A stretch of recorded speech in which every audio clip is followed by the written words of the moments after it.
Bienvenue sur le podcast du site media241.fr, le média indépendant d'information sur l'économie, l'environnement et les sciences.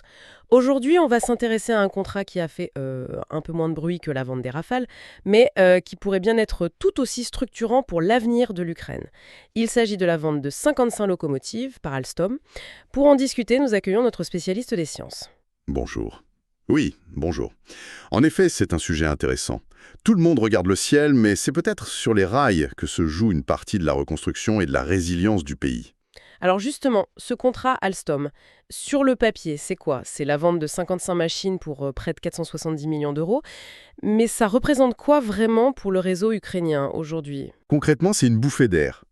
Une bouffée d'air indispensable. Il faut imaginer un réseau ferroviaire dont la flotte de locomotives a un âge moyen de 46 ans. 46 ans, ah oui, c'est énorme. C'est énorme. Donc ce contrat, qui est soutenu par des institutions comme la Banque européenne pour la reconstruction et la Banque mondiale, il vise pas juste à remplacer du vieux matériel, il vise à fiabiliser une artère vitale pour le pays. On parle du modèle Trax Hauler, ça sonne costaud. On est assez loin de l'image TGV qu'on associe souvent à Alstom, non? Est-ce que c'est un choix délibéré de ne pas fournir la technologie la plus pointue? C'est un choix très malin, en fait. Dans le contexte ukrainien, on ne cherche pas la Formule 1 des rails, mais plutôt l'équivalent d'un tracteur blindé, si vous voulez. D'accord, je vois. La Trax, c'est une bête de somme. Un bloc de 90 tonnes, reconnu pour sa robustesse, sa fiabilité, facile à entretenir, capable d'encaisser les coups.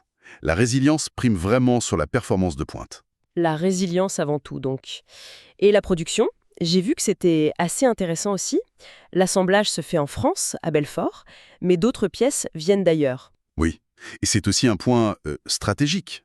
Les bogies, c'est-à-dire l'ensemble des essieux et des roues, Le train roulant, en quelque sorte. c'est ça, le train roulant, eh bien, ils viennent de Pologne. Ça renforce une chaîne logistique qui est à la fois régionale et, on l'espère, sécurisée. Et puis certains équipements, comme les radios, seront même produits directement en Ukraine. Ah, donc il y a un transfert de compétences locales. Voilà, c'est aussi ça l'enjeu. Ce qui m'amène à un autre point, le contrat, il va bien au-delà de la simple livraison de matériel. On parle de formation, de gestion des pièces. Absolument.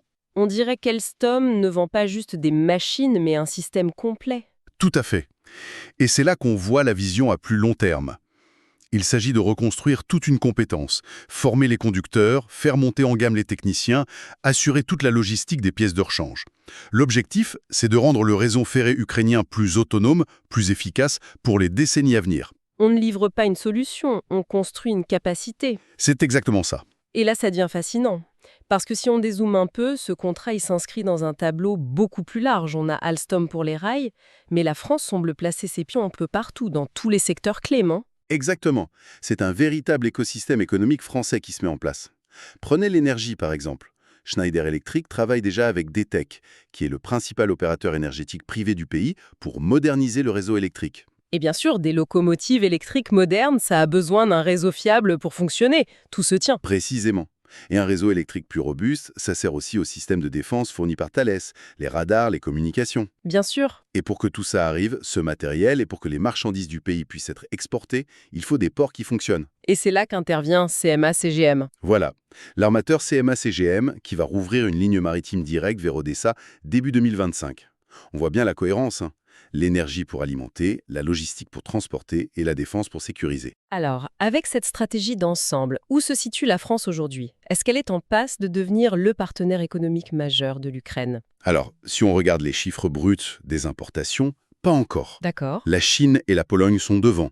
La Chine, c'est à peu près 20% des importations, la Pologne autour de 10%. Donc on est loin d'être les premiers. En volume, oui, mais ce n'est peut-être pas le bon indicateur. L'approche française, elle semble plus qualitative que quantitative. Plutôt que de viser le volume, la France se positionne sur des secteurs stratégiques, ceux qui seront au cœur de la reconstruction et de la modernisation du pays. C'est une stratégie d'influence, de partenariat sur le long terme. Pour finir, si on devait retenir les points essentiels de cette analyse. Je dirais qu'il y en a trois. Premièrement, le contrat Alstom, ce n'est pas une simple vente. C'est un transfert de technologie axé sur la robustesse et la résilience. C'est parfaitement adapté au contexte. D'accord.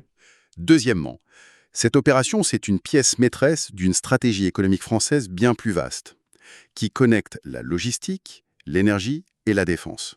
Une vision d'ensemble. Tout à fait. Et enfin, troisièmement, cette approche positionne la France non pas comme le plus gros partenaire, mais potentiellement comme le plus influent pour l'avenir de l'économie ukrainienne. Merci pour votre écoute et retrouvez plus d'actualités sur media24.fr.